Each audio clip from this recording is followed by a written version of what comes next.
Donc bonjour à tous, ici c'est Jean-Jean, alias Jean-Jean la bricole, et sur cette chaîne on parle de crypto-monnaie. Donc on parle de crypto-monnaie sous toutes leurs formes, mais la spécialité de la chaîne c'est vraiment le minage de crypto-monnaie. Et pour les mineurs qui ont suivi un petit peu l'actualité, on voit, et qui regardent un petit peu le prix des cartes, comme tout un chacun, on voit depuis quelques semaines de plus en plus de disponibilité en stock des cartes, et on voit surtout les prix qui ont tendance à baisser. Et les prix ont même fortement baissé dernièrement. Alors, ça peut être très tentant d'acheter des cartes. Et moi-même, ça me titille vraiment de prendre de nouvelles cartes, de continuer un petit peu ma petite collection de cartes. Ce qui est aussi très positif, c'est que nos amis gamers peuvent y trouver leur compte. Ils peuvent enfin avoir de la disponibilité et des cartes qui sont pas trop mauvaises pour le gaming. Donc ça me fait plaisir. Par contre, est-ce que c'est vraiment le bon moment? Est-ce que c'est vraiment le bon moment? Et on va rentrer un petit peu dans ce sujet. Je vais essayer de voir décortiquer un peu avec vous pourquoi il faut peut-être être un petit peu patient encore. Peut-être que le meilleur est encore à venir.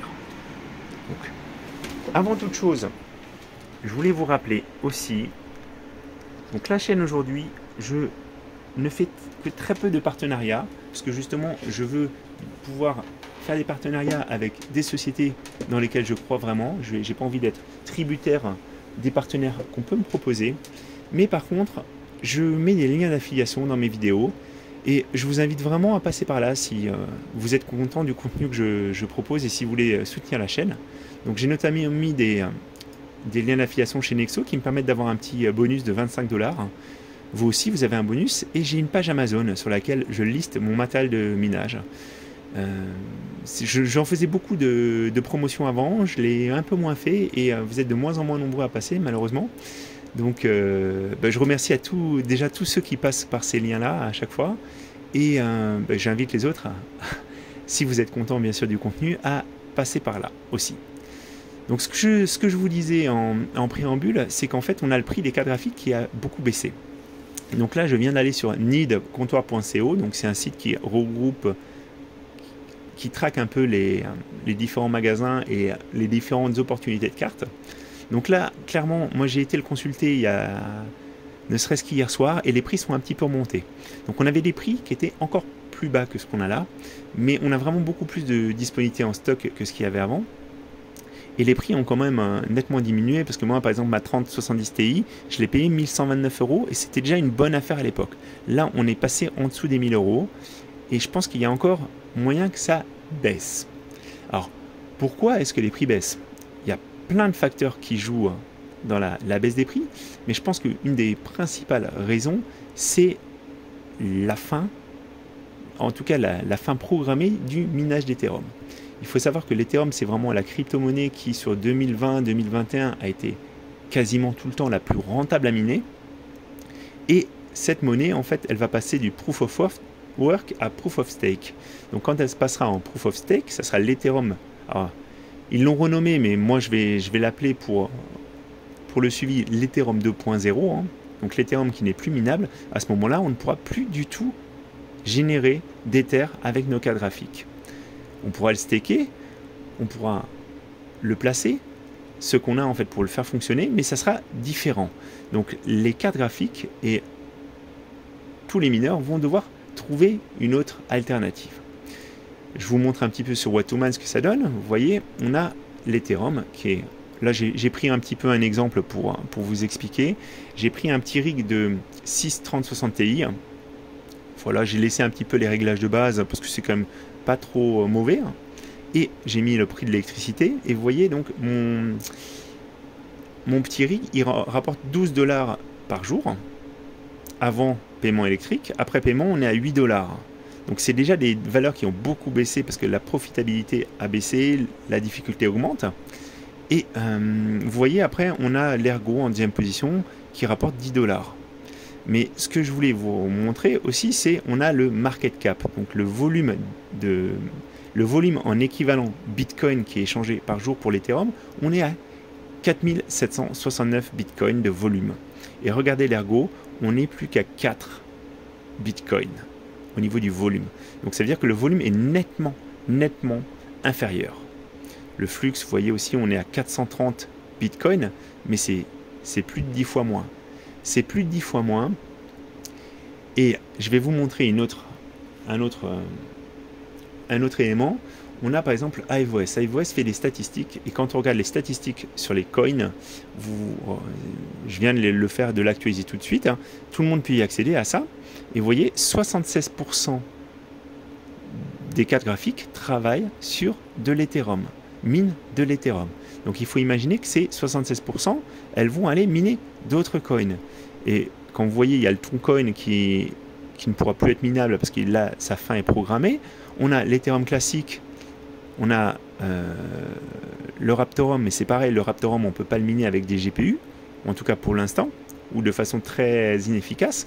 Donc on va vraiment avoir énormément de cartes qui vont arriver sur les autres algorithmes, ce qui risque en fait de faire augmenter très très fortement la difficulté des autres coins.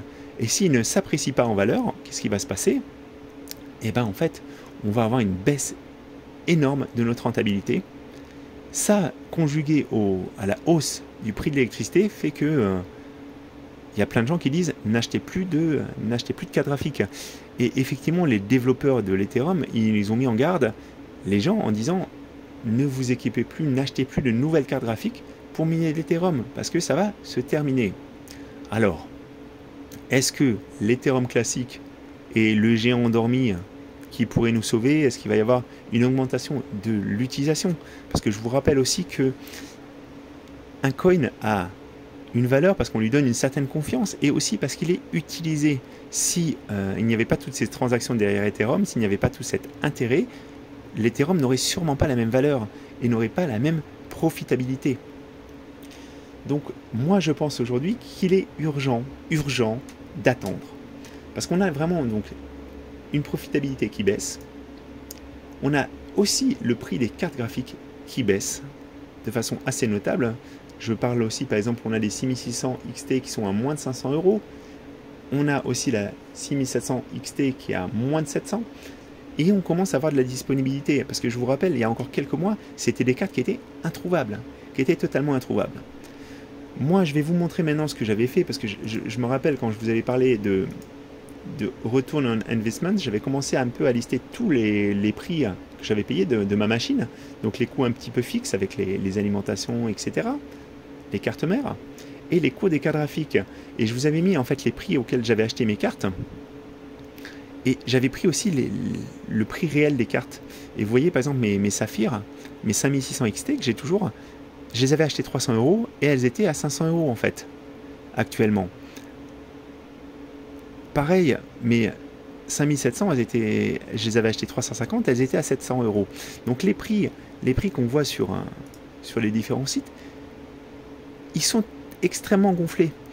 Vous voyez bien en fait, heureusement là ils nous mettent le prix, mais vous avez le petit prix de référence qui est indiqué. Une 3080 de chez une 3080 en fait de chez Nvidia, son prix réel devrait être proche de 760 €. Et là, on est quand même encore à 1240 €. Donc je pense qu'il y a encore un ajustement. La demande a baissé. L'offre est là. Les différents intermédiaires sont encore un petit peu dans les prix d'avant. Donc ne partez pas trop vite sur ces offres-là, hein, même si elles ont l'air intéressantes. Elles sont intéressantes parce que vous n'avez pas connu les prix réels, ou en tout cas, les prix réels se sont complètement déconnectés de la réalité, justement, en début 2020. C'est vraiment en train de se retourner, mais ça se retourne petit à petit, ça se retourne lentement. Donc prenez votre temps.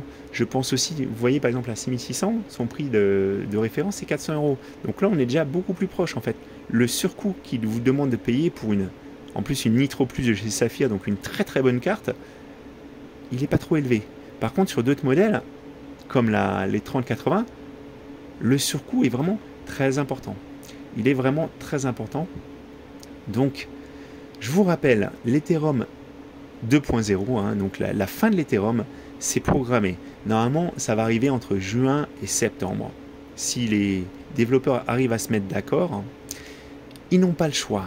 Ils sont vraiment pris à la gorge parce qu'en fait il y a vraiment énormément d'autres protocoles qui ont innové, il y a énormément d'autres valeurs, d'autres Ethereum killers qui sont sur le marché, qui sont en train de grappiller petit à petit, dans l'idéal aussi, des gens une place.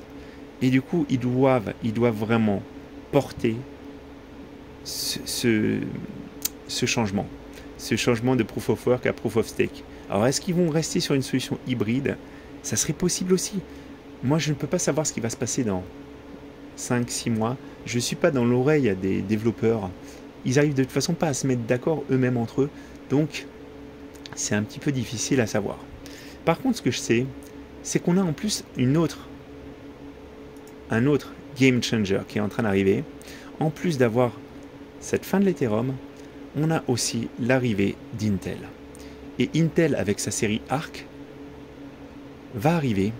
Et quand ils vont arriver fort. Parce qu'ils nous ont déjà annoncé, ils ont annoncé à tous les mineurs que leur carte n'allait pas être limitée. Leur carte en plus s'avère être vraiment très performante. Elle devrait s'intercaler dans le milieu de gamme, voire le haut de gamme de chez Nvidia. Et je pense qu'en fait Intel, de par son expérience, devrait arriver avec des cartes qui sont assez efficientes. Donc je vous parlais des cartes efficientes, on a par exemple les 3060 Ti qui sont quand même relativement efficientes, ou les 6600 XT, mais ça se trouve en fait Intel va arriver avec une proposition qui sera plus performante et aussi efficiente, voire plus efficiente. Donc les cartes que vous êtes susceptibles d'acheter maintenant peuvent se révéler en fait peut-être un mauvais investissement par la suite, parce que justement on est sur une rupture. C'est pas une nouvelle gamme qu'on sort, il y a eu des nouvelles gammes qui étaient très attendues et qui ont été très décevantes. Je parle notamment le passage de la série 1000 à la série 2000 chez Nvidia. Mais là en fait on arrive avec un nouvel acteur qui justement va essayer de se démarquer et va essayer d'arriver avec une proposition innovante et qui doit se faire une place au soleil. Donc moi clairement je pense qu'Intel va faire mal, va faire très mal. Va faire très mal. Alors après, est-ce que par contre vous devez attendre, et jusqu'à quand vous devez attendre? Ça c'est à vous de voir en fait. C'est à vous de voir, mais moi je sais par exemple, j'ai consulté ce site en début de semaine et les prix étaient quand même un petit peu inférieurs. Donc il y a des prix qui sont montés. Signe qu'en fait il y a quand même des approvisionnements, il y a quand même des gens qui achètent aussi, je pense. Et du coup, ça vaut le coup peut-être d'essayer d'attendre vraiment le bon moment, de vous fixer vous-même les limites, comme quand vous vendez des cryptos. Fixez-vous des objectifs et essayez de vous y tenir. Et si les prix baissent en dessous, peut-être que effectivement, ça vaut la peine encore de patienter. Si vous voulez vous lancer dans le minage, si vous n'avez aucune carte, moi de toute façon, j'ai une doctrine sur ça, c'est un petit peu de vous lancer doucement. Commencez par acheter 1-2 cartes. Continuer à investir, à faire grandir, essayer de rentabiliser une partie aussi, ça peut être une très bonne solution pour ne pas prendre de risques financiers. Il y a des gens qui font du all-in. Ces gens-là, effectivement, quand ils ont la bonne intuition, ils gagnent beaucoup. Par contre, quand ils sont à rebours du marché, quand ils se trompent, ils perdent aussi beaucoup. Donc, clairement, si vous voulez acheter du neuf, allez-y doucement. Si vous avez des rigs d'occasion, si vous voulez acheter un rig d'occasion, parce qu'il va y avoir de plus en plus d'offres, vu qu'il y a des gens qui prennent peur aussi, il y a des gens qui vendent avant même que l'Ethereum passe à Proof of Stake, parce qu'ils ont vraiment peur de ce retournement de marché. À ce moment-là, vous êtes, vous en tant qu'acheteur, en position de force, donc n'hésitez pas à négocier et fixez-vous par rapport au prix, les prix actuels des cartes. N'allez pas vous fixer par rapport au prix auxquels les gens ont payé les cartes, parce que moi j'ai déjà vu des gens qui ont payé des 3080 Ti 1900 €. Quand ils ont payé leur carte 1900 € et qu'ils essaient de vous la vendre 1500 €, ok, mais si vous l'achetez neuf, vous l'avez à 1500 € là tout de suite. Donc ils vont vous dire oui, j'ai monté le rig, oui, je l'ai optimisé et tout. Mais tout ça, on va dire que c'est un travail qui est quand même assez sympathique, qui est formateur aussi, et par laquelle vous devez passer si vous voulez vraiment vous lancer dans le minage. Encore une fois, comme dirait un célèbre youtubeur belge que je vais citer pour une fois en lui réattribuant sa citation, le minage c'est pas un sprint mais c'est une course de fond. Donc si vous voulez vraiment tout de suite gagner de l'argent avec les cryptos, à ce moment-là le minage c'est peut-être pas la bonne solution. Il faut peut-être vous lancer plutôt, vous tourner vers le trading, vers l'achat en DCA, etc. Vous ferez peut-être sûrement plus d'argent. Le mining, c'est vraiment autre chose, c'est vraiment s'occuper d'un rig, c'est apprendre à faire un petit peu de gestion, de maintenance, à chercher des nouveaux projets. Encore une fois, la capacité de nos cartes graphiques et ce qui fait qu'elles sont vraiment, à mon sens, plus à même de, de générer du profit, c'est qu'on peut aussi les tourner vers différents algos. On n'est pas bloqué et les programmeurs savent très bien, très rapidement s'adapter. Donc en fait, vous avez des opportunités qui sont beaucoup plus fortes que si vous achetez un mineur d'ASICS par exemple. Je suis pas sûr en fait que ce soit le bon choix. Je suis pas sûr que ce soit le bon choix, mais les cartes graphiques, le mort du mining par carte graphique, on nous l'a vendu à plusieurs reprises. On nous l'a vendu avec l'arrivée des ASICS, on nous a vendu avec l'arrivée des FPGA. En 2017, tout le monde nous a dit les FPGA sont là, bah voilà, c'est fini, va falloir vous équiper des FPGA, de ces Xilinx, etc. Il va falloir trouver des bitstreams, mais ces machines sont très difficiles à programmer, elles ne sont pas adaptables facilement. C'est une communauté qui est beaucoup plus restreinte et beaucoup plus tournée sur elle-même, donc c'est beaucoup plus dur d'avoir des informations, et il y a eu beaucoup de gros scams aussi, il faut le dire, dans ce monde-là. Donc la carte graphique, c'est le petit couteau passe-partout, c'est l'Opinel, c'est le couteau suisse du mining. Ne vous précipitez pas, soyez peut-être un peu attentiste. Jusqu'à présent, c'était pas le cas. Là, vraiment, on est sur une pente descendante au niveau des prix des GPU. On a aussi de grosses incertitudes à venir. Donc ne prenez pas de risques. Ne prenez pas de risques, c'est mon dernier conseil. Si vous avez une carte qui vous fait vraiment de l'œil, réfléchissez-y plusieurs fois. Laissez quelques jours passer. C'est comme tout en fait. Ne rien faire dans la précipitation, c'est la meilleure chance après de prendre des mauvaises décisions.